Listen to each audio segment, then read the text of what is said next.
हरे Krishna. Bhagavad Gita chapter 3 श्लोक 16 श्री भगवान उवाच एवं प्रवर्तितं चक्रं नानुवर्तयति हयः अघायुरिन्द्रिया रामो मोगम पार्थ स जीवति। श्री कृष्ण भगवान कहते हैं, हे प्रिय अर्जुन, जो मानव जीवन में इस प्रकार वेदों द्वारा स्थापित अर्थात जो वेदों में कहे गए उसके अनुसार यज्ञ चक्र का अर्थात जो एक मनुष्य को यज्ञ करना चाहिए उसका पालन नहीं करता है, वह निश्चय ही पाप में जीवन व्यतीत करता है।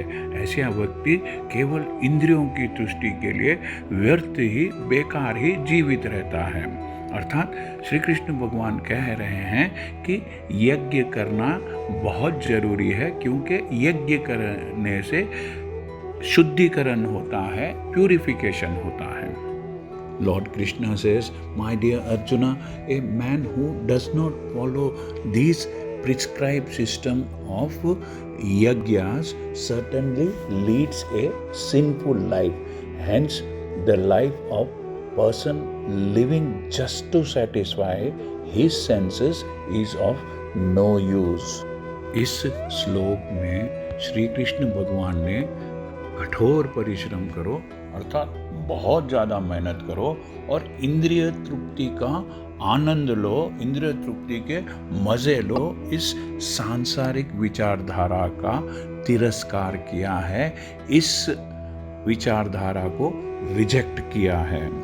वे कह रहे हैं कि जो लोग इस संसार में इंद्रिय विषयों का भोग करना चाहते हैं उन्हें पिछले श्लोक में कहे गए यज्ञ चक्र का अनुसरण करना परम आवश्यक है। Therefore, for those who want to enjoy this material world, the pre-mentioned cycle of performing yajnas is absolutely necessary.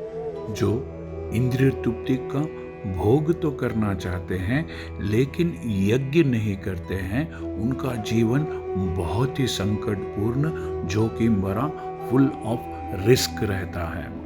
One who does not follow such regulation of doing yajna is living a very risky life. प्रकृति के नियम अनुसार यह मानव शरीर विशेष रूप से आत्म साक्षात्कार के लिए, सेल्फ रियलाइजेशन के लिए मिला है, जिसे कर्म योग, ज्ञान योग या भक्ति योग में से किसी एक विधि से प्राप्त किया जा सकता है।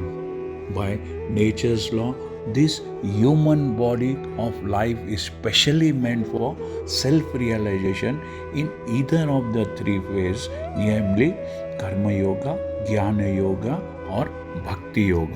आत्म साक्षात्कार योगियों के लिए यज्ञ संपन्न करने की कोई आवश्यकता नहीं रहती है, क्योंकि ये पाप और पुण्य से दूर होते हैं।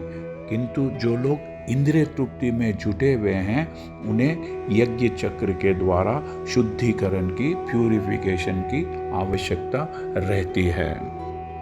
कर्म के एक्टिविटीज़ के अनेक प्रकार है। जो लोग कृष्ण भावना नहीं है वे निश्चय ही विषय परायण होते हैं, अतः उन्हें पुण्य कर्म करने की आवश्यकता होती है। Those who are not in Krishna consciousness are certainly engaged in sensual pleasures and therefore they need to execute pious deeds. यज्ञ पद्धति इस प्रकार सुनियोजित प्री प्लान्ड है कि विषय सुख में डूबे लोग विषयों के फल में फंसे बिना अपने इच्छाओं की पूर्ति कर सकते हैं। The yajna system is planned in such a way that persons in sense satisfaction may satisfy their desires without being entangled in the reaction of this sense gratification work. संसार की संपन्नता हमारे प्रयासों पर नहीं बल्कि परमेश्वर की पहले से ही तय की हुई योजना पर निर्धारित है, जिसे देवता संपादित एग्जीक्यूट करते हैं। The prosperity of the world depends not on our own efforts but on the background arrangement of the Supreme Lord directly carried out by the demigods.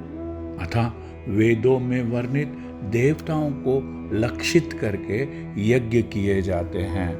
Therefore, the yajnas are directly aimed at the particular demigod mentioned in the Veda. अप्रत्यक्ष रूप में यह कृष्ण भावनामृत का ही अभ्यास रहता है, क्योंकि जब कोई इन यज्ञों में दक्षता प्राप्त कर लेता है तो वह अवश्य ही कृष्ण भावना भावित हो जाता है.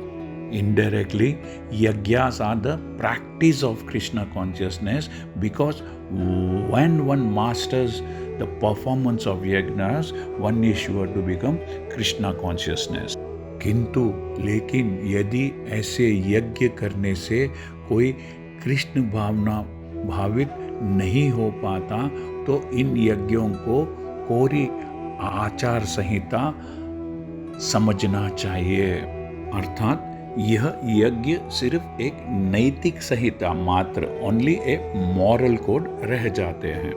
If by performing yajnas one does not become Krishna consciousness, such principles are counted as only moral code. अतः मनुष्य को चाहिए कि वे आचार संहिता मॉरल कोड तक ही अपनी प्रगति को, प्रोग्रेस को लिमिट न करे, बल्कि उसे पार करके कृष्ण भावनामृत को प्राप्त करे. One should not limit his progress only to the point of moral codes, but should grow above them and attain Krishna consciousness. हरे कृष्णा. यदि आपको यह चैनल पसंद आया है तो सब्सक्राइब दबाकर सब्सक्राइब कीजिए और इस चैनल को लाइक कीजिए. Thank you. हरे कृष्णा.